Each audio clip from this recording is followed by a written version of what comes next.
Bonjour, bienvenue à la recette d'août 2015. Donc, j'espère que vous passez un bel été. Euh, on y va avec des recettes saisonnières. Donc, je vous propose cette fois-ci une salade de patates fumée. Donc, la fumée, c'est le tofu qui est fumé, mais le goût, c'est fumé. Puis pour faire court, je dis salade de patates fumée. Idéalement, on va utiliser des petites patates nouvelles là, ou des petites patates grelots dont la chair est très tendre et qui sont petites, bien sûr, pour permettre une cuisson rapide. C'est une recette qui a une saveur très masculine, si je peux m'exprimer comme ça. Là. C'est des saveurs très âcres, très piquantes, mais j'aime beaucoup. Donc, je vous invite à l'essayer. C'est bien plaisant. Alors, pour la mesure, on a besoin de 2 livres de patates ou 1 kilo de patates, c'est à peu près équivalent. Ça peut être un peu plus, ça peut être un peu moins, c'est pas dramatique. Et on va les laver, on va les couvrir d'eau et on va faire cuire. Donc la cuisson, ça se passe quand l'eau, elle mijote doucement. Et environ une demi-heure, 45 minutes, vous vérifiez la cuisson avec une fourchette.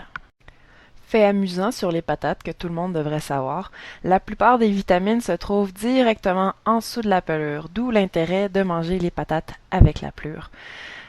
C'est pour ça qu'on va préférer aussi la culture bio parce qu'on n'aura pas à trop enlever de pelure à ce moment-là. Donc on peut tout la manger et profiter des fibres et des bienfaits entiers de la délicieuse pomme de terre. Deuxième ingrédient clé, un paquet de tofu fumé.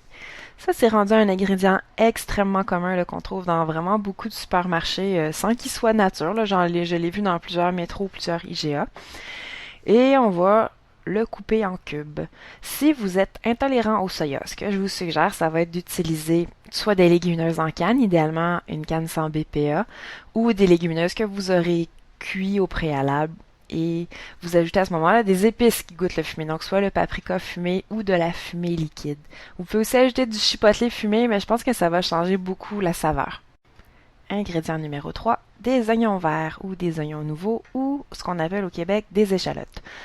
Vous allez les nettoyer, vous allez les hacher et on va aussi garder le vert s'il est en bon état. Il est tout à fait digeste, tout à fait mangeable, donc je vois pas pourquoi on le jetterait. Donc on va le mettre dedans. En plus, ça fait beau, ça fait vert. Ingrédient numéro 4 et notre deuxième protéine qui vient compléter le tofu ou les légumineuses, des noix de Grenoble.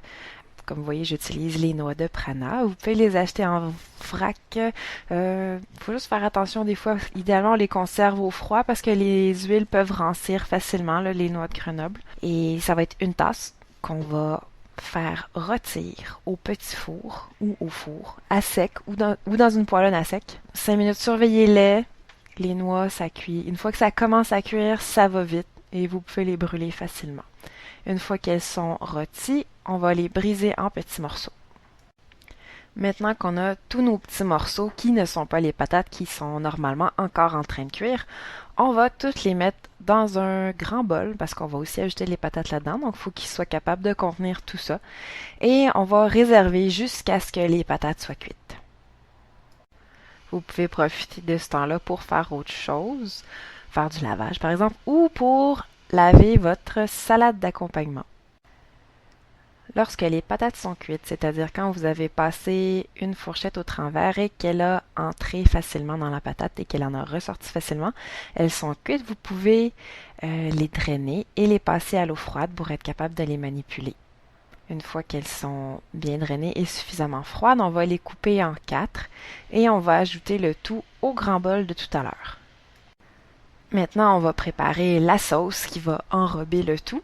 Donc, moi, j'ai utilisé de l'huile d'olive extra vierge, c'est important l'extra vierge, de la mayonnaise végane et une moutarde de style Dijon. J'ai utilisé la moutarde de la maison Orphée qui est vraiment très bonne et qui est une compagnie québécoise. Ça prend un quart de tasse de chaque et vous ajoutez le tout par-dessus les patates. Et ensuite, on va mélanger. On va saler, poivrer au goût. Et ensuite, on va pouvoir préparer nos assiettes avec la salade qu'on a lavée et saupoudrer de graines de sésame pour un petit supplément de calcium et servir. C'est excellent avec un vin blanc sec en passant. J'espère que vous allez apprécier. Merci d'avoir regardé encore une fois et à la prochaine.